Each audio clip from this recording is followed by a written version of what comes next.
Greetings, huggable podcastlings. Welcome to the Nerdist Podcast number 58, our second guestless podcast. Promised myself I wouldn't cry. And I'm not. The song you're listening to in the background is called Gacy. It is from the Sufjan Stevens remix album, Illinois, by MC DJ. Who could have thought a song about professional clown and murder enthusiast John Wayne Gacy could have such fresh beats? But here we are! And now on to the business of the day, which is the following. I will be coming to tell stand-up comedy jokes at the Wilbur Theater in Boston on April 9th. Now this is very important because the Wilbur Theater seats about 1,000 people, and that is a way larger venue than I've ever tried to perform alone in before. And if I were being completely honest with you, I would tell you that I'm shitting my pants about it right now a little bit. Because I don't know if that many people will come out to see me. And if they do, it'll be awesome. Incredibly awesome. Because that means that I can get some theater shows going and we will be able to continue to do the Nerdist Podcast and give it away for free. Which would be great. So, you know, I don't want to sound like I'm begging, but if you have ever been entertained even 1 minute by this podcast and you live in or near the Boston area, please come to that show. It would really mean a lot to me, and I will come out after the show and I will chest bump each person who comes to that show. And if 1,000 people show up, I will fucking chest bump 1,000 people in appreciation for showing up. I really want this to be an event. You want to show up in costume? Show up in costume. It will be a fucking fun show. So please come. You can get the ticket link on Nerdist.com over in the sidebar where it says, look at me. I'll have a link to the Wilbur Theater. Or you can go to thewilburtheater.com. That's the Wilbur, W-I-L-B-U-R, and then Theatra, the British spelling. That's how fancy it is. God damn it, I need to fill a British spelling theater. Okay, enough of this desperate begging shit. Now on with the guestless podcast number 58, which we recorded up at SF Sketchfest, which was a fucking blast. We did do the podcast with Zach Galifianakis. I will be putting that up Monday. The show was incredible and Zach was great. So until then, here's a little aperitif to tie you over the Nerdist Podcast number 58 with Guestless. Wilbur Theater, April 9th. Now entering Nerdist.com.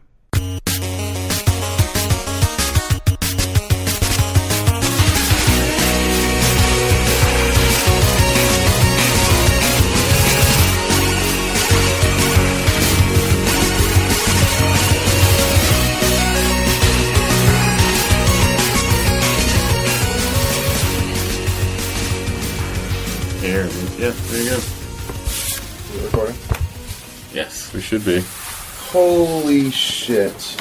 I just had lunch with Adam Savage, and he gave me, as a present, an exact replica. I mean, you know, he's a replica guy. Yeah. It is an exact replica of the Time Bandits map on canvas. That's great. And I just kind of jokingly, I was like, oh yeah, it'd be really cool if it had all the creases from the fold, like the way it was folded. And he goes, I actually have a tutorial that will show you how to do that. And so he's going to email me a tutorial so I can put all the exact folds in it. That's amazing. And then after you fold it and crease it a bunch and kind of wear it down, are you going to frame it? Yeah, although I don't know if I should crease it and fold it. It's pretty sweet. Yeah, it is, but I mean, But it would look cooler. Because it would look like an old pirate map that, like, you know, from the one from Goonies where it's like he had framed, you know? Yeah, but if I fuck it up, I'm going to be so devastated. Yeah, that's true. I'm going to be so devastated. That's it's really so awesome. satisfying. One of my favorite things, weirdly, in that movie, besides the rest of the movie, is just how satisfying the weight and the feel of the map sounded in the movie when Ralph Richardson takes it at the end and like shakes the, you know, they shake the dust off it. I let you borrow my map, you know, like it's. And now I have it. The only thing I can't figure out is if the time hole map is actually corresponds to the script, or if it's just sort of we just had someone design a random. Yeah. We never get a good look at it, so you know. Those Brits, they sure know how to do time travel stuff. It's like Terry Gilliam is an American. It's like the after-the-fact maps they draw of Star Trek Galaxy. All right, you're right. Terry Gilliam is Terry way Gilliam. American, but he's kind of an expat, right? Yeah. I don't know. Now he lives in America again. Does he? I think. I feel like he's in France. Is he in I France? feel like that. I don't know why. Or is he in I've read Paris, that. Texas, and that's why you got confused? Oh, it's probably it, you guys. That's probably it. We're here at the Punchline in the green room in a very So if you hear people Awkward configuration. talking in the background like I do, that's who it is. cleaning crew. Should I ask them if they should? No, I mean, They gotta set up the. it's alright. They're setting up, it's alright. Hey, we're recording something in here. If there's any way, just like I don't want you to not conduct your business, but we're just picking up all of it. Sorry about that. I want those men killed. That's Chris taking care of business right there. I want those men killed. TCB. Yep. Taking Chris's business. Taking Chris's business. TCBY. That's what you say when you're on your way to the bathroom, right? Yep. Taking Chris's business. Well, actually, I'll take a crap and then smear TCB with a lightning bolt With a lightning bolt, yeah. on the. Do you let it dry and then use it as like a medallion? I don't know what happens afterwards. I can't keep track of Just all do this it. stuff. All I can do is just create the magic and then Walk away. Let the chips fall where they may. Like graffito tagging. Just do it and walk away. That's right. I'm the Banksy of shitting. Yes, exactly. Except now we know your identity. Ah, fuck! I ruined it already. Damn it! Oh, I'm no good at this, and I just started it. You're the worst Banksy Man, shitter. I literally within 30 seconds, I already ruined it. We should have. We should say we're having Banksy on, but then just have like a guy with a modulated voice. And just like say it's him. Oh, you 'Cause totally that's could. That's a Banksy move. You totally could. That move is so Banksy. I mean, to think about it, if you really think about it, we could do that with a few different things. Like we could have Stephen Hawking on. Yeah. The possibilities are. I have him read things to me at night. Just the Stephen. You know Stephen Hawking? Yeah, sure. That's pretty great. I know his voice box. It lives in my Apple computer. Really? I forget the name of that voice. Have you ever played with that? The voice feature on Yeah. the OS? There's like a bunch of different voices. One of them is the Stephen Hawking one. We used to play with that in Microsoft, like in the old, like when I had PCs, where Yeah. you would go through and be like, "Hello, my name is Dennis." Like this weird, Yeah. sort of like that's not even. No one talks that way. Yeah. They just can't master the cadence. When I was 17, it was the funniest thing to say "you suck cock" in all those different voices. Yeah. The Whomever. It's still funny. What are you talking about? I'm in my 30s. Deanna's cat like jumped on my computer, and then it started something where like every time I put my mouth over something, it would read it, like it would say it in the computer voice. Really? Oh, your mouse over, yeah. Yeah. Universal access. Yeah, I had no idea that wasn't even a thing on it, but somehow my girlfriend's cat, Deanna's cat, just figured out how to turn it on, and I had no idea how to turn it on. I don't know if the cat figured it out. How long have you had a super Or if it cat? The accidentally. super cat, which I found near Nim, is eating some really smart rats with staffs. I don't know what is this like the premise of a bad '80s movie? Like I don't know. I just found this cat near all these drums of radioactive waste, Yeah, and exactly. now it's a super cat. You didn't think it was weird that it was glowing? I don't know. It's the 80s. That's that- everyone's explanation in 80s movies. Is that how Air Bud started to be really good at basketball? Yep, it was radioactive, or he was Yeah. just born. He was just born He's good. born at good, guys. There's nothing in the rules about a dog not being able to play. He's right. He's right. Game on. Technically, it doesn't say that. That's why now there's chipmunks in the NBA because the lawyers Do you didn't go think through. the following season they immediately changed the law or rule, I suppose? No After dogs. Bud. The next season, someone's And it's got called it. the Air Bud Clause. The next season, because they put the dog thing in there, and someone's like, "I got an alpaca who can make free throws," and they're like, "Fuck!" and they just have to go through. And it's just like the documents are now Took like them 30 years to write Yeah. no one other than human beings. every time they identify a new species, they have to go Exactly. in and put that in there. It's like, oh, this isn't an Air Bud. These are Air Buddies. It's like, puppies. Yeah, that movie was terrible. I really thought it would be good. What? When I was a kid. I was Oh, like, when you were a Air kid. Bud's gonna be good. I don't know. I don't know if that's. I don't know if that's a thing. You're smart. Angels in the Outfield, I thought. Oh, would yeah, be Angels great. in the Outfield's and it great. was Rookie of the Year, fantastic. Yeah, Rookie of the Year, Angels in the Outfield. There was one other one, Major Big League or Major League. Major Little League, Big no, not League. Little Big League. Didn't see any. All I saw was Major League. I didn't Yeah. see any of those other ones. Little Big. There was a rash of kids in baseball. Mm-hmm. Angels in the Outfield was a Disney when they threw their hat in. They had Christopher Lloyd as an Yeah. angel in the outfield. Tony Danza was in that. And the kid was fucking the guy from Inception, Joseph Gordon-Levitt was JGL. Was the kid in there. Oh, I didn't realize Yeah. that Danza and Lloyd were reunited from their taxi days. Exactly. Angels in the Outfield. But only in post. It was Bad News Bears was a pretty fun baseball. The original Bad News Bears, which was great when you watch it now and you realize insane. like when you see what they got away with in a kids movie, like all the kids were drinking beer and swearing and saying the N-word. Yeah. And it was pretty. I thought Sandlot got pretty close to like kids being ruckusy. I didn't see it. Yeah, that was a good Sandlot one. I really like that movie. James Earl Jones. What was the Keanu Reeves one where he coaches a bunch of inner city kids or something like that? Oh, What is that I'm called? a coach. Yep. Oh, I'm sorry. I was thinking of Matrix League. Matrix League. Where Holy shit. Neo goes in and teaches kids that there is no spoon. Oh my god! Were you setting that up, or did that come to you after you were trying? It came to me after I read Okay. because there really is a Keanu Reeves Yeah, movie. that's what I was thinking, because I still can't think of what that would be. And I was like, was it just like a really smooth fucking setup? No, it was not a setup. It was not a setup at No, all. that's What is impressive it though. called? That's really It going makes to it bother so me. I'm gonna look it up. I'm gonna look it up on the Internet Movie Database I'll listen for interference. app on Mac phone. That's the thing. That's anytime there's a question, that's what Blaine Compassion, the Web Soup Writers Room, does. It's just like, if only there were some way. If there were a world wide web of information Yeah. that could possibly, all right, it's not Devil's Advocate, and it The certainly devil's wasn't my father. wasn't Constantine. I'm Spoiler an alert. angel. It's Scanner Dartley, Thumbsucker, Ellie Parker, something's gotta give! Matrix Revolution, Kid Story in the Matrix, and Parenthood. Hardball.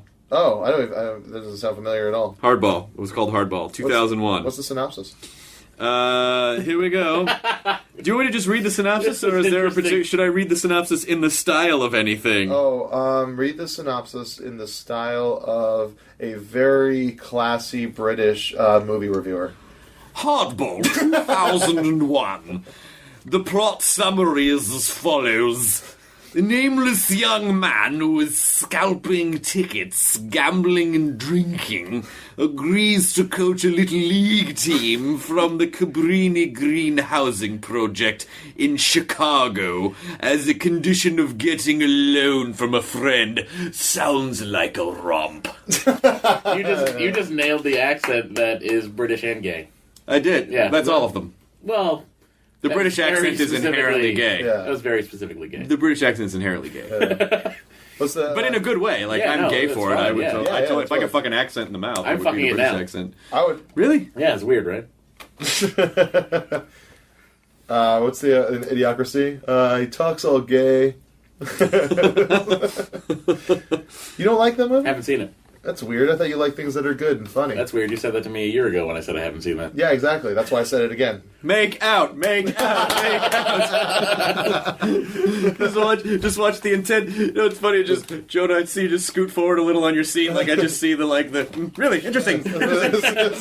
I am shooting lasers through you with my eyes. Jonah's favorite thing to say to me is, "Oh, I thought you liked comedy." Well, sometimes I get surprised where, like it's like I'm a big fan of comedy, so I seek out the things that are good and Yep. that you want to see. It's like, did you like Office Space? Yes, And you're a big fan of it, right? I enjoyed it. Yeah, exactly. So if that guy puts out another movie, don't you want to go and see that movie? Yeah, sure. Yeah, that stands to reason. Yeah, exactly. Got lost in the shuffle of whatever time period that came out. I was in college. Well, it just kind of got shit out. It was only in the theaters for a week. Yeah. Yeah, but like Terry Crews as President Camacho, that is a fucking performance that deserves an award. It reminds me of something I heard Saget say once, where someone said someone in the room said, "Oh, is it?" I don't remember what the song was, but is this album any good? And he goes, "Yeah, it's great if you've never heard other music." That was a good snipe. That's a really good snipe. Sageted. Damn. Yeah. We're gonna get him on. Bob said he would come on the podcast. I'm shifting so my leg doesn't hurt. No one could see that. Leg still hurts. I can hear it. I heard it. You heard it? Yeah. Well, you got the headphones on. Yeah. You're the tech guy, apparently, Yeah. on this podcast. I got a broken iPod.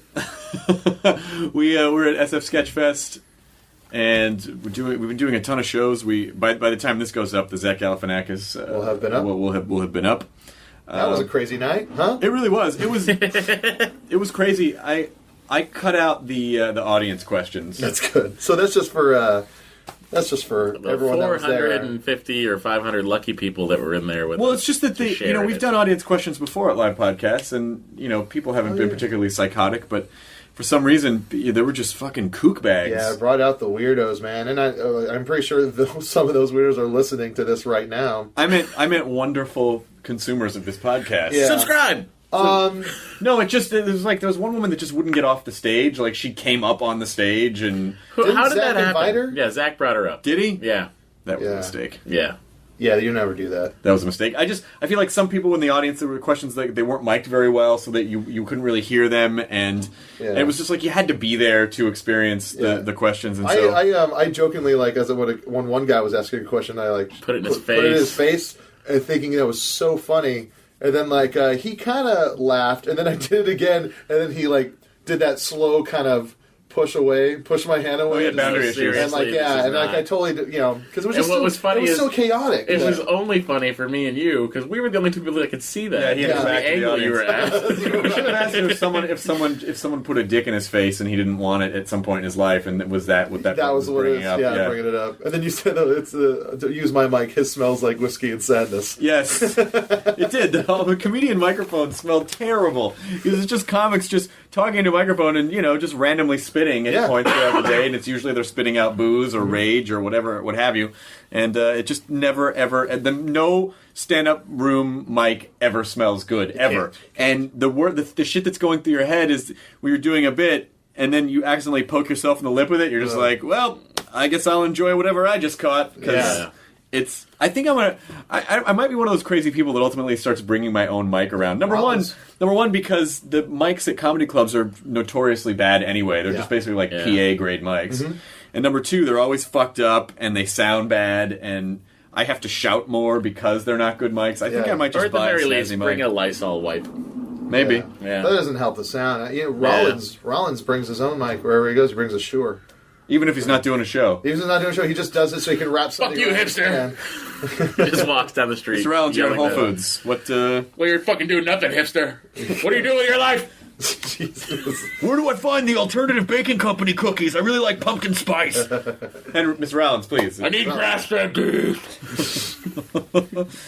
I've been having a pretty amazing time, though. We did the music show last night. We did 2 music shows last night. I heard you. I was next door in a cafe. Oh, you were? Listening. Yeah, it was Garfunkel and Oates and Mike Furman and We couldn't get Keckner and... You what? We couldn't get in. You couldn't get into what? The music show. Why? I don't know. We didn't try hard enough? Yeah. Why didn't you just text me? No, because you were hosting. We didn't want to bug you. We don't want to bother you. Yeah, And then we tried. We're like, oh well, Eli Braden's probably just sitting around. And then he's like, don't get a guest list, man. Sorry. you should have just texted me. Yeah. I feel terrible, you guys. Oh no, it's That's fine. okay. We were just wandering around. We hung out, and then I went to Viva Variety, Yeah. which was great. I'm sure it was. It was a good time seeing I heard. you back. I heard that Toby Huss's character. Yes. What's the The lounge singing. lounge singing? Oh, Rudy character. Cassoni? Rudy Cassoni. I heard he really tore into you. Not really, but it was I've heard it funny. from 2 different people It was how funny. he fucking tore you apart. He didn't tear me apart. I heard he really just eviscerated. Make out. Make out. Make out. No, it was really funny. He was like, hey, maybe next time you leave, you button up the shirt, huh? Oh, Jesus. Maybe we just do 3. Jesus. When you're leaving the house, then afterwards, do whatever you want. Nice. You know, the show was a blast. Furman, everyone crushed, actually. Everyone crushed. I'm so Nice. sorry you guys didn't get into the show, but you're doing your Meltdown show tonight. Tonight is my meltdown show. I'm I mean, worried about it will have happened by the time this goes. I Yeah, think people yeah. understand. What are you worried about? It was. I don't know. It's a huge room. That room. Yeah. And like this podcast. Yeah, cops. This podcast could fill it along with Zach Galifianakis, but and the lineup tonight is going to be great. Yeah, But it's just me and Kumail. And, Yeah. Deanna Yeah. showing some cartoons. but it's going to be great. Yeah. You'll be fine. Who else is on the show? We got Rich Fulcher, Tom Lennon. Rich Fulcher. Rich Fulcher. He's going to come on the podcast. We talked about it. Oh, really? Yeah. That's great. I still fucking tell everybody about his jokes. He did your favorite joke the other night. Oh, he did? We were on the Tig Has Friends, the Tig Notaro stand-up show, and he did the joke, but he didn't do it as Ted Knight. Oh. He did it as the guy who played Dr. Smith Oh, really? from Lost in Space. Yeah. Huh. Yeah. That's weird. Maybe he switched it up. Maybe he's changing. But anyway, who else is on the show? We got April Richardson. AP. She's AP. great. She writes for Chelsea now. I see her. I see her AP on Chelsea. Yeah. No, AP. AP is her Twitter name. Yes. APEY. Yeah. She's also an AP. And she's also weird. Yeah, I know. And her name's April. Yep. Which starts with an AP. Yep. And she likes to shop at the A&P. AP. Future Store. And then who else is on the show? Michael Ian Black was supposed to be on it, but he's leaving this evening before the show. And I think it's going to be great. You know, me and Kamel. Well, Meltdown is such a fucking awesome show. We're hoping it translates. That Jonah Ray does every Wednesday at Meltdown Comics in Los Angeles. Thanks. Actually, this won't go up in time, but we're going to be on Carson Daly next. We'll have been on Carson Daly. I've been on Carson Daly, so we're at the top right now. That's pretty sweet. Nowhere to go but 2 other shows. Time to self-destruct. It is time to sabotage this success bubble. Exactly. Yeah. Things are going way too You're getting pretty well. tired of it, huh, Jonah? Showing up every week, trying to come up with material. Yeah. I guess you're right. Tough, huh? It is. I'd rather just stay at home. You know what I love is what's so fun about these about doing festivals in general. Personally, and I'm not just saying this because my girlfriend Janet Varney is one of the co-creators and co-producers of the festival. I really think SF Sketchfest is the best comedy festival in the United States, without a doubt. When you look at the lineups and the people that they get year after year, almost every show sells out. The crowds are great. And it's not even just the people. It's the variety of the types of comedy shows that they put together here and the events. It's like, that's the thing that you don't really see at other comedy festivals. It's like this, they're having, they're showing High Anxiety. And then there's, and what's her face is going to be? Cloris Leachman is going to be there, to talk about it. It's like, they have Cinematic Titanic guys. They have reunions. They have, conversational things. You're going to, you're doing the stuff with the Zucker brothers. Yeah, Zucker brothers and Jim Abrams and Robert Hayes. We're going to watch Airplane at the Castro Theater, and then I'm going to do a moderated panel with them, and then do Q&A. That's the best part about this festival is it's more than just just comedians. Oh yeah, and they had Brian Henson in conversation with Neil Patrick Harris, and then Brian did a puppet demonstration, and they had Dick Cavett and Conan O'Brien last year. Like, this festival is fucking insane. Yeah, it's insane. So it's, and I don't mean this to sound like a commercial for the festival, because legitimately, when I look at the lineups and it really is just the 3 of them, Janet, David, and Cole. Yeah. And they fucking do it every year. This is their 10th year, and around November, every day of hers is just spoken for in terms. If you're listening out there, next year plan a trip to San Francisco. Pick a weekend in January and February. It really is just for 3 days. You're gonna see like 17 great shows if you're here for 3 days. If this was just 1 week of just insanity. I know the festival's heads would blow up. The festival's 3 weeks long. Yeah. So it's there's 100 shows in 3 weeks. But each weekend is like, this is a great weekend, this is a great weekend, this is a great weekend. Yeah, it was hard. I mean, we wanted to go up last weekend. I want to go next week. Yeah. So. Well, but what I love is that we get to see, and not just this festival, but when you do festivals in general, it's kind of nice. They're sort of like comedy trade shows where you get to see comics that you get to hang out with, because everyone is lives in different parts of the country. It's comedy summer camp. It is comedy summer camp, and I was talking to, and I felt like I felt like a big pussy with my comedy, because I don't do a lot. I don't perform in LA a lot anymore. Yeah. Because I'm performing on the road so much, and I ran into. And I did Tig Has Friends, which was Tig's show, and Kyle Dunnigan, who was fucking hilarious, hosted the show. And Kyle and Tig have been going out around and just doing shitty open mics around LA. Yeah, she was telling me about that. Just to do shows every night, And I was like, really? Because I feel like at a certain point, if you're just performing not in the beginning, if you're first starting out doing comedy, it is important to get up on stage as much as possible, no matter what. Just you talking in front of people and figuring out how you communicate your stand-up is important. Just as important as writing. But when you've been doing comedy for over 10 years, then you sort of be like, but if I'm, is this really going to be helpful for me? And she said, honest to God, it absolutely was. Like, even where even where she's at, and how pretty solid her voice is in her writing and her comfort level, she said, they said that being accountable to write jokes, to have to perform every night was invaluable. Yeah. So then I just felt like a giant comedy pussy. I'm like, I don't want to go perform at a laundromat. Yeah, just because the thing is, though, and when I was talking to her about that, she said the same thing that it was in my head. I said, is it fucking soul-sucking and horrible sometimes. She said, yeah, most of the time. It's just horrible. And you go, oh, why did I fucking bother driving all the way to Santa Monica to do this coffee shop, you know? I love it. I can't wait to do that again. I used to do it all the time. I'm not kidding. I work. Countdown, the Myra countdown clock. What nights do you not work? Wednesday. I'm usually at Meltdown. No, you're not. Well, I go. I've missed like 3. No, you've been to like 3. No, I've been to like 5. Chris, leave us alone. Oh, you're like a married couple. I love it.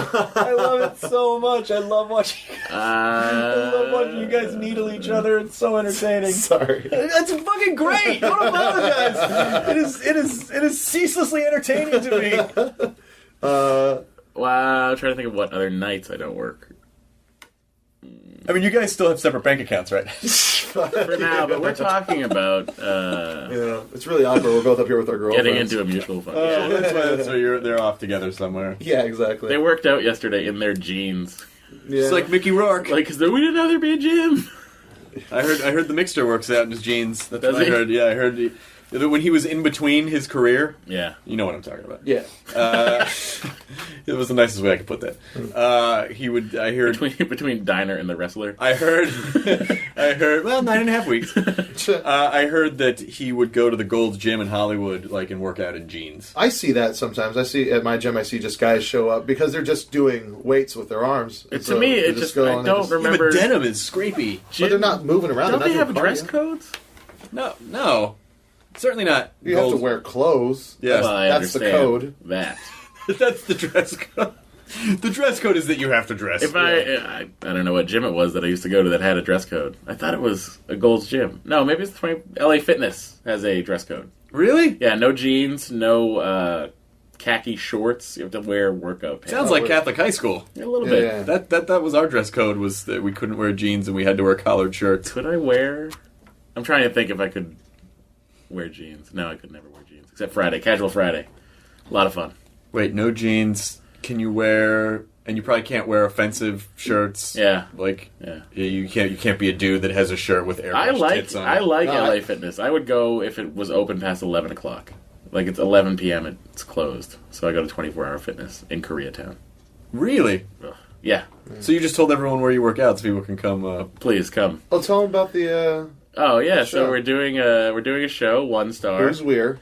Oh, Tom Lennon and myself are putting together a show called One Star at the UCB in Los Angeles, where we'll be having actors/comedians. I believe the two of you are coming. As far as I know, yes. And we'll be reading dramatic readings of the reviews on Yelp for 24-Hour Fitness in Koreatown. But there's a bunch of... Are you announcing the lineup, or are you going to... The lineup's already announced. The show's already sold out. What the fuck are you telling people about it for? Well, here's the thing you can't come to. Yeah. Well, when you do it again, though. When you do it again. We're thinking about Isn't doing it Patton's twice. doing the show, right? Patton Oswalt, John Cho, Weird Al, Kevin Pollak's doing it. You guys are doing it. Cedric Yarborough is doing it. Cedric Yarborough has one of the funniest lines in Black Dynamite. Cedric. Yeah. Cedric. It's like, but Black Dynamite, I sell drugs to the community.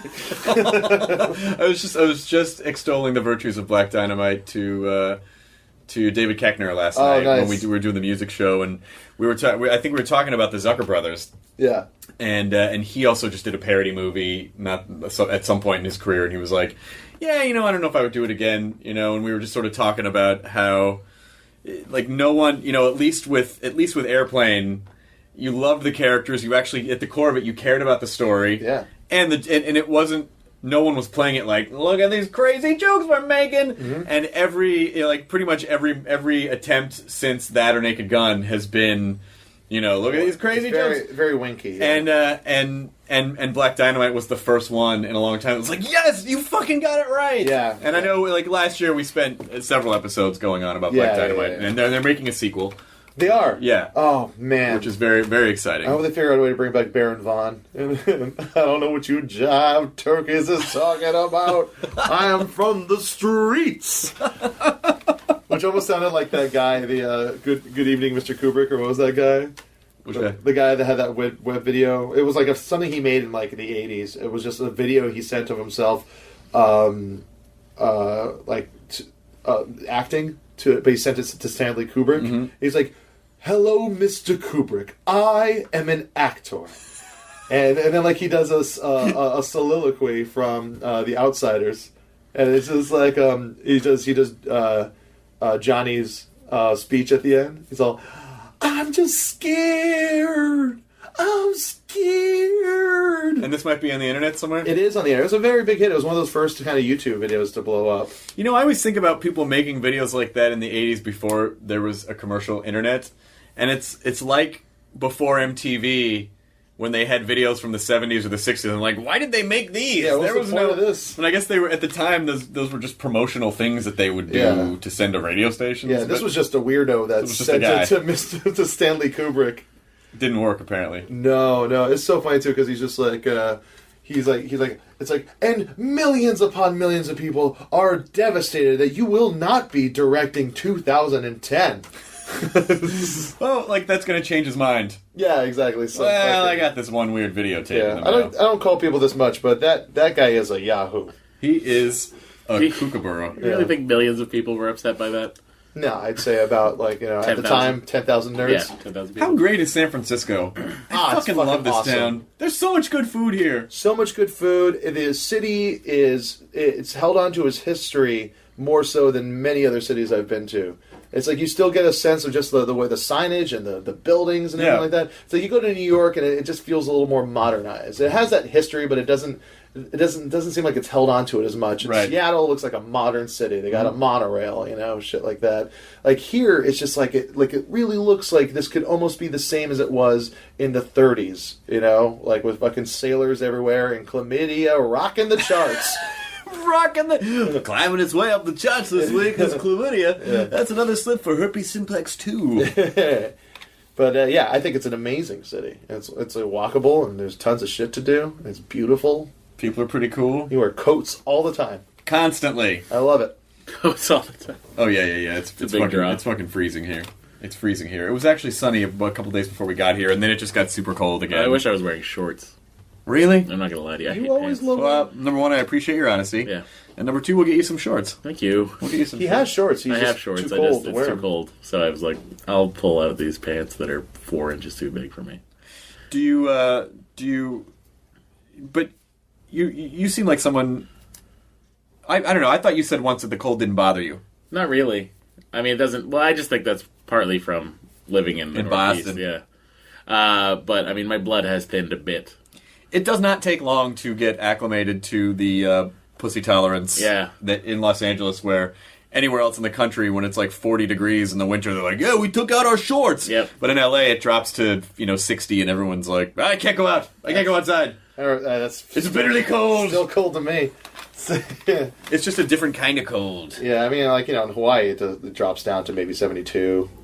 And like it's like you can almost see your breath, and you're like, holy shit, this is rad. This is like in the movie. You've never been to the Punchline before, and there's when you looking around the green room, which is very small, by the way, but it is green. It is literally a green room. Yeah, it is a green room. And just seeing pictures from comics who performed here, like pictures in the 70s. I mean, there's Bill Maher and Paula Poundstone, really and awesome looking and what you have to understand is that all of these pictures.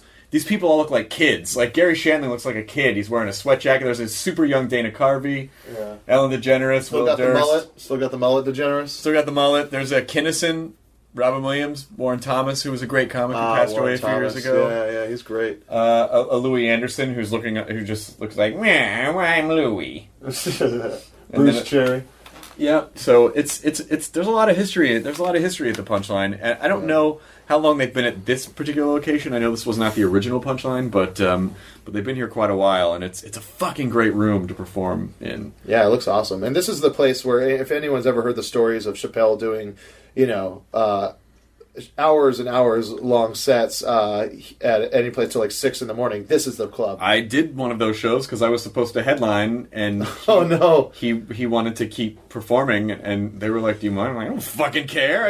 It's Dave Chappelle, for Christ's sake. So I opened for him awesome. For a couple shows, and then I saw him do almost 4 hours, which I thought I would hate because when you're around comedy, like I can't watch comedy for 4 hours. Yeah. and he was engaging the entire time. I mean, it's hard though, because even physically, it's hard to laugh for that long. Your body, it's hard to keep your body going. But it's sort of number one, people kind of expect it and they want it. Every time you start to get off stage, they'll be like, no. It's like when Ackerman and B.J. Porter used to do those all-night Comedy Death Ray anniversary shows. Yeah. People show up expecting to be there for hours and hours and hours, and so just managing their expectations, I think, is part of it. Yeah. Who's the guy that... Bob Marley is the guy who just did, broke the... Did he? He broke the record for longest comedy set. Now, some people may not know that Bob Marley is not the dead reggae singer, but is a white comedian. That was my ex-girlfriend's favorite comedian. Bob Marley. That's someone's favorite comedian? Yes. That was a good guy. No, he's great. I mean, but it's weird. It's like saying, my favorite band is... The Dave... Bob Marley. No, see, the Dave Matthews Band, I could say that, I could see how some people that's, their favorite band, but it's how some bands are just bands that you're like, oh, that's just a band. It's like Train. Yeah. It's like, oh, Train's my favorite band. Really? That's kind of a weird thing. So you're saying you're not on the Bob Marley train? Hey, I matched up the things you just said. It's a song I've been working on. It's coming along. Good. It's coming. It's a bridge. It does. The verse. And music behind it. Yeah, maybe a little. I just started this week. I started playing guitar on stage in front of people, which was a very huge deal for me. Because what you learn when you... First of all, what you learn when you're doing comedy is... any performance medium, actually, you can nail it at home, but it totally changes when you get in front of people, and then you have to stay still because there's a microphone, and just like the environment of it, it just changes. Yep. And so there's a whole second learning curve where you're like, fuck, I totally... That's why so many people, if they fuck up on auditions, they're like, I totally had this at home. Because when you get in front of people and you feel like, now it's do or die... your asshole begins to close up really hard, and that makes you Which tense. is the medical term for what happens. Yeah, well, this man's asshole seems to have closed up really hard. He won't be any use to us now. This week on House. That's all it was. That was the diagnosis. Well, it turned out his asshole closed up really hard. I watched 3 houses in a row, and Greta wasn't having it after the second one. She's like, it's the same thing every time. Every time. I was like, it's procedural, and I love it. Yep. Yeah. And he always has to have the house moment of course. An unrelated thing. You can't leave those cones here. No. Test them for cones. All right, that was a very bad obvious example. But whatever. I don't even know what I don't know what having cones would mean. Yeah. No, it's an eye problem. It's cones. Oh, you have cones. Yeah, you have cones in your eye, right? Yeah. But I like when Wilson is there and he has the moment because they reference it. At what point do you think they're going to make a joke and put a volleyball on his desk? So when he comes in, Wilson. It's Wilson. Oh, yeah, so Probably never. Chris. Probably not after this response. I was expecting way more from this crowd, to be honest with you. No, sorry. You forgot about Castaway? I forgot about, the reference that was kind of the Hanks classic, Castaway. No, I'm sorry. You motherfucker. You motherfucker. I needed something to get out of that. Yeah. Yeah, you did. You absolutely did. Yeah. Well, I'm doing the Benson eruption today, which should be a lot of fun. You're doing Meltdown. Are you're not doing any shows because you don't do stand up yet? No. Next year. I'll do plenty. That's our goal for you. That's one of our goals for you. Yeah. I'll be on next year's Meltdown. You'll be on. Assuming there's a Meltdown. You'll be on Meltdown. There will be a Meltdown, and you will be on it before next year because it's only January. No. I've done Meltdown in Los Angeles. I'm just talking about. Sorry, big man. I didn't realize. Oh, you mean Meltdown on the road? Right. Yes. The road show, the traveling road show Meltdown. Yeah. Should we look at do we have questions or comments? Yeah. As a matter of fact, I sent out the tweet for emails today. Oh, nice. And we actually got quite a few. That's why my inbox blew up. Oh, I can't check my. Never mind. The email being podcast@nerdist.com. Oh my god, we have shitloads. I don't even know where to start with these. Jesus. Who's got the funniest name? Okay. No, I'm not going to read that one. Okay. Okay, so I haven't pre-screened these. These might be terrible. Thanks to Jason Carlin, who wrote in and said, wondering about your thoughts on comic books. Anything you guys are reading lately? Pet peeves about the industry, like poor productivity leading to delayed books. Is it feasible for the digital markets to coexist with paper? Love the podcast and all great comedians and concepts you point me to, and for always reminding me to enjoy my burrito. Twitter handle @the scoops. I'm not really. This may damage a lot of people, but I don't really read comic books. I used to when I was a kid. Yeah. I bought the comic. I bought the comic reading app on the iPad. Oh, nice. That is gorgeous, and it really is pretty spectacular. Yes, it is a good interface. Weirdly, I want to read the Wonder Twins. Oh yeah. Yeah, I found a piece of artwork online of a comic book artist did this most insane, awesome Wonder Twins. That's awesome. You know what? I'll post it on the website. Look at that. Oh wow. Yeah, that's pretty rad. An artist named Alex Ross. Wow. Yeah. Oh, Alex Ross. Yeah, he's great. So he's good, and this actually made me want to read the Wonder Twins. I think I just picked up the Max Brooks written G.I. Joe book, which was pretty cool. I saw that. Yeah, Max Brooks, who did the Zombie Survival Guide and his Mel Brooks' son. And his Mel Brooks' son. He wrote a one-off G.I. Joe book that's in the perspective of the Cobra Commander. And at the very end of his book, does it say, knowing is half the battle? Yeah, G.I. Joe. Does he do like a little lesson? Yes, he does at the very end of it. But for bad fire. Yeah, exactly. I read, occasionally I'll read Star Trek and Doctor Who comic books in Barnes & Noble on my lunch break. They're okay. Let me... You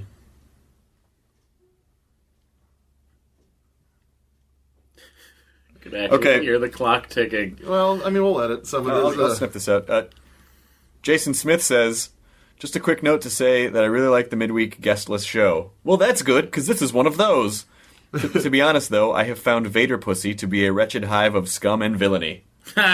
Well done. Yeah. Well done. Vader Pussy. Well done, Jason Smith. That is a good Vader Pussy.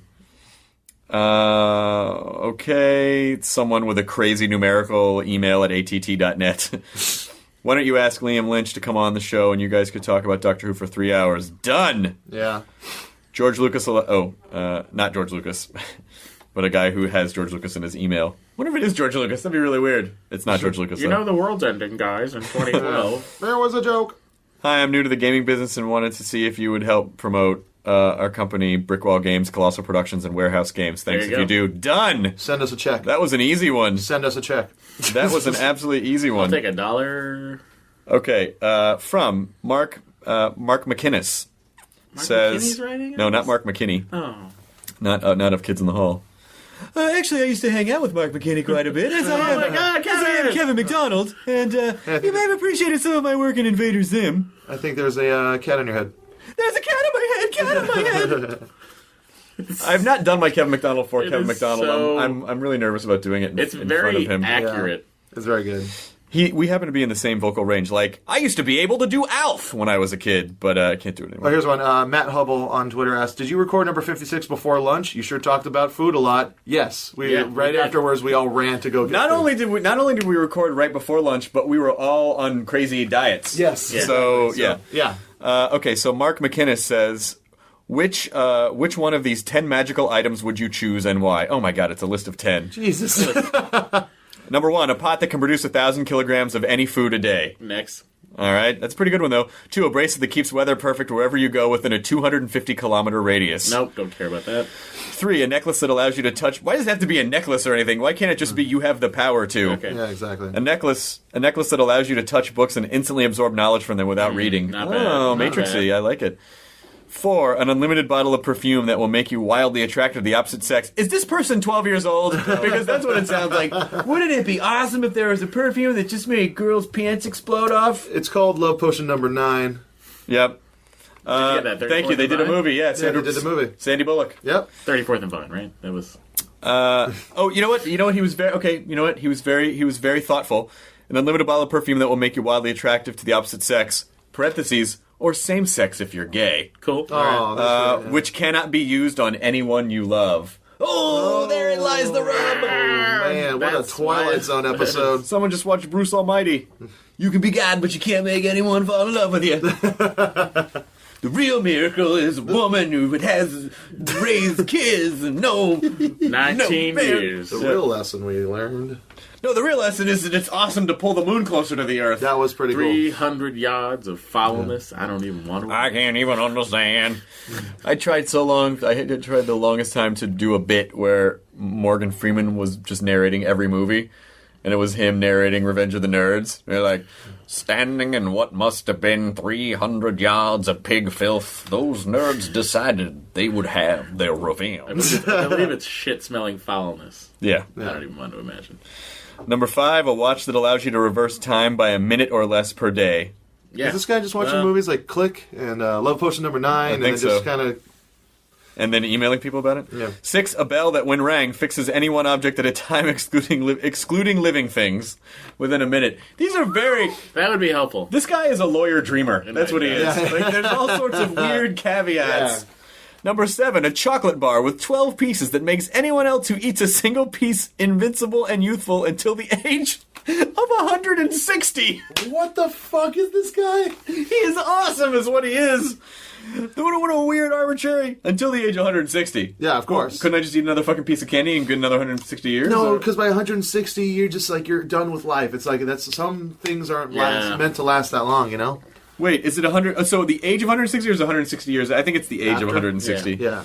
Okay, number 8, no fuel required, maintenance-free, 8-person van that can take you anywhere on the planet within 1 second. Does it have cool wings? Is it the Mystery Machine? I think it's probably just the Mystery Machine. Number 9, a remote control that allows you and another person to change superficially into anyone you want. This guy is a DM. He's a dungeon master. The effect lasts until you decide to revert. Jesus Christ. Okay, all right. Number 10.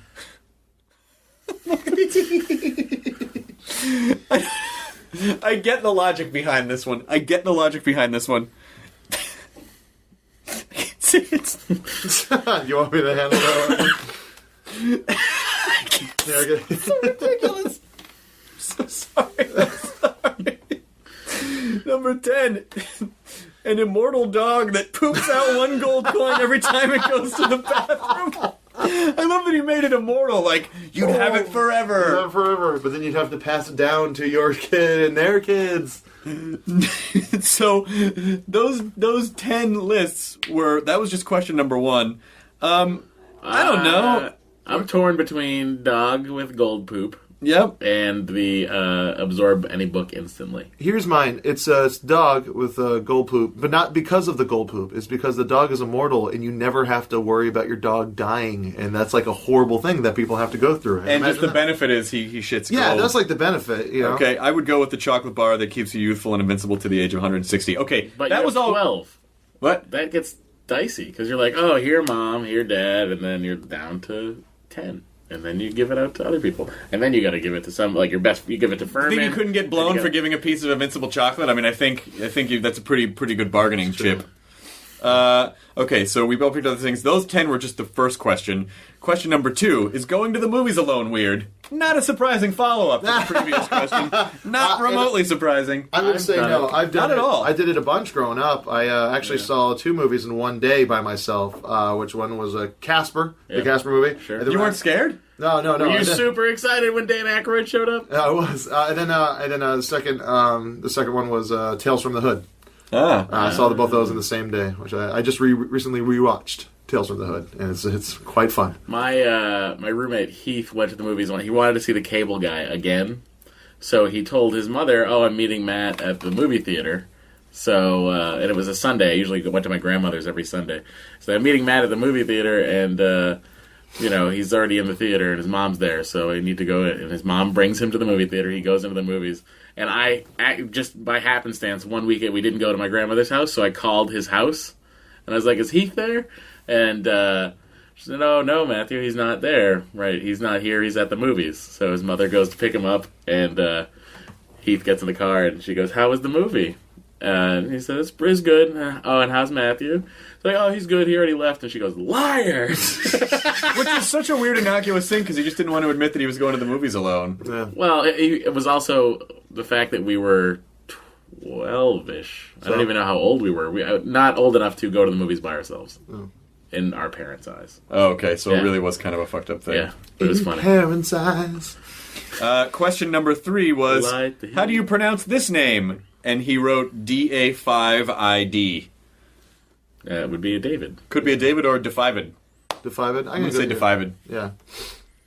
Great. Thank you, Mark McInnes, for a delightful question. Yeah. In several parts. And way to get your creative writing chops on the show. That's a really clever way of doing it. Hey, it worked. Let's see. Let's just take one more. Louis Oranga says, "What's your opinion on Paul Rubens making a comeback with his character?"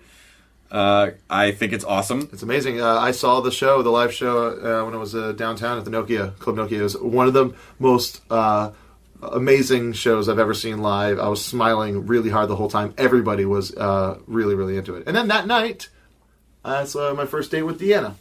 Really? Yeah. When we went to go see They Might Be Giants at the Largo. That was a great fucking day. Oh my god, you saw the Pee-wee's Playhouse and They Might Be Giants? And I made out with my girlfriend for the first time. Yeah. That's and we had a malt from Cantor's. God, fucking, what a great day. What happened the next day? That may be one of the best days What happened the next day? Oh shit, and the next day was the first episode of the Nerdist podcast recording. Are you serious? The greatest weekend ever. It was the Saturday before. It was Saturday night before. Why am I talking in this register? Yeah. Which is next week. Do you know what I think is really important to do? Week, yeah. And I'm gonna take it all sincere for a second.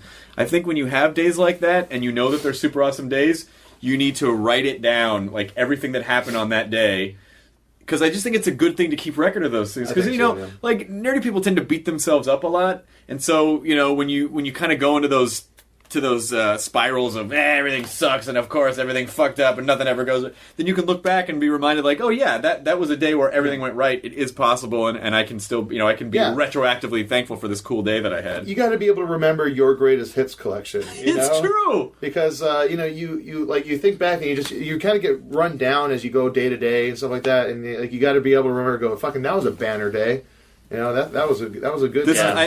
I'm gonna sound a little silly for this, but at the end of the year, at the end of last year, I made an accomplishments list of everything that I was proud that I did in 2010, and then it helped me kind of build a loose goal list for 2011. Like, here's what I was able to do this year, and then in each category, like work wise, relationship wise, whatever else wise I do, and it was nice. And as I was doing it, I kind of got the charge of sort of reliving those moments, and it was really nice. It was a really nice thing to do. Yeah. And then I didn't, then you don't feel like such a tool bag. Yeah. Exactly. You're like, oh, sometimes I don't fuck up. That's nice. Oh, really? I should do that. You will. You're going to. 2011's your year, bro. Hope so. 2011. Been waiting. 20 double hockey sticks. That's gonna be awesome too, because people are gonna be able to track it. Like, this is gonna be basically a diary. We're your living diary. Yeah. Well, this is like kind of like what Tim Ferriss was talking about on the podcast. You may have heard yet or not. I don't think it's gonna be Probably up yet. not have It's heard not gonna be up yet. Soon you'll hear. But what he was saying about people who have a success rate when they post pictures of their food that they're eating and so on. Because they're accountable to. Because they're accountable. And you already got people telling you, emailing you, Twittering you. Yeah. So let's think. Yeah, that's so 2007. I know. Let's talk about what are a couple things that you want to accomplish this year. We know that you want to be able to sustain yourself without having to go to a 9-to-5 job, or by 9 to 5 to a 9 to midnight job. So what do you want to do? What do I want to do? I want to finish get a writer's packet together. Okay, I want to do that. I want to finish my pilot script that I've been writing. Okay.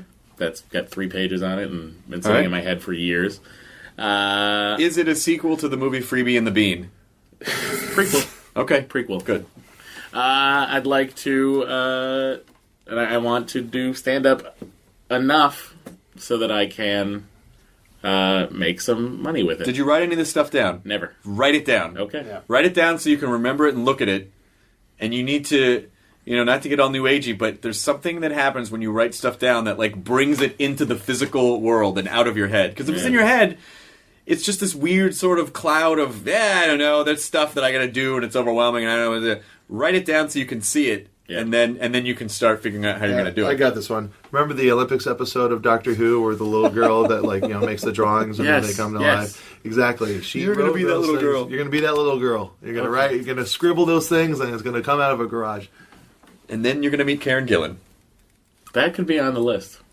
She's so much taller than me, I imagine. I don't know how tall she is.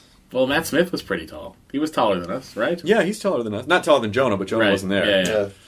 Because Jonah's almost Conan-sized. Jonah is Conan-sized. Yeah. I'm actually I'm the size of John Cusack, it turns out. Are you serious? John Cusack's a big guy? We talked about that on the podcast, I believe. Did we talk about when I got where was those he? jeans? Yes, that's right. The jeans, yeah.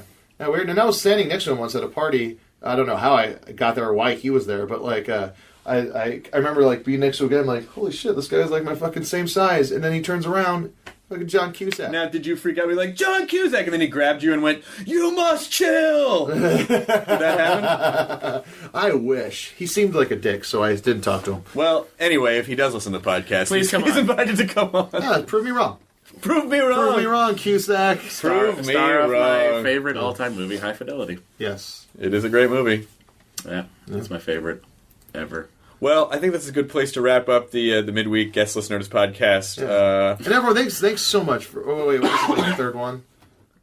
I think I'm going to put this one up second because thinking we're too. at Sketchfest and we've just talked about Sketchfest and I feel like it's relevant this week. So Yeah, exactly. This isn't going to mean anything to the people at home or wherever you listen to this, but the second one we recorded will go up third, and the third one will go up second. So I'll put this one up this week. Yeah. So with that said, everyone, we want to thank you so much for listening to the guest list. Yes, people really. I thought they were going to be like snore. It's had like last I checked, 58 commenments on Nerdist.com. No, it's really all of them are awesome. positive. It is overwhelming, and I almost got a little misty, you guys. I almost got a little misty because I always just assume like, it's the guest. People listen to the guests, and then to have people be like, no, we like you guys too. Yeah, no, it's a really awesome film. Like, in all sincerity, this is great, and it's awesome to be able to get to just talk with you guys and stuff like that. Yeah, so if you have other questions or comments, you can email us at podcast@nerdist.com, and also I did start a Nerdist Facebook page, which it's okay, Chris. I know. It's all part of the business. You know what it is? It is, and normally I would never say, hey, join the Facebook page.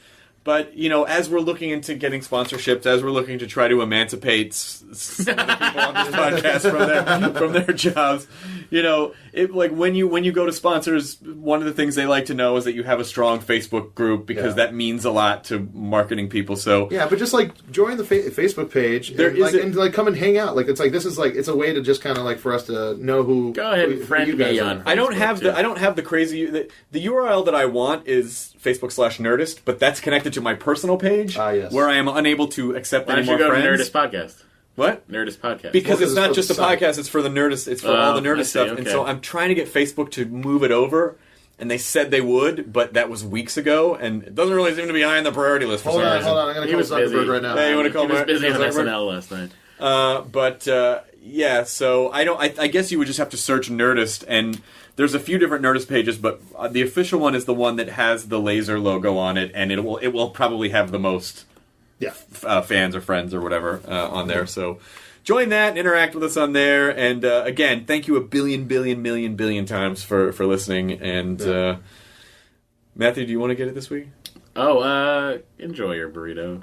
Is that what you meant? Yes. Yeah. I did it. Well played. It sounded nice. Right? Yeah. You did a good... I want you to. I really want you to. Enjoy your burrito. Please. That's like a spaceship call sign. It is. Everyone, as we go to Zaxxon 5, I want you all to remember, thanks for flying Colestrian Airlines.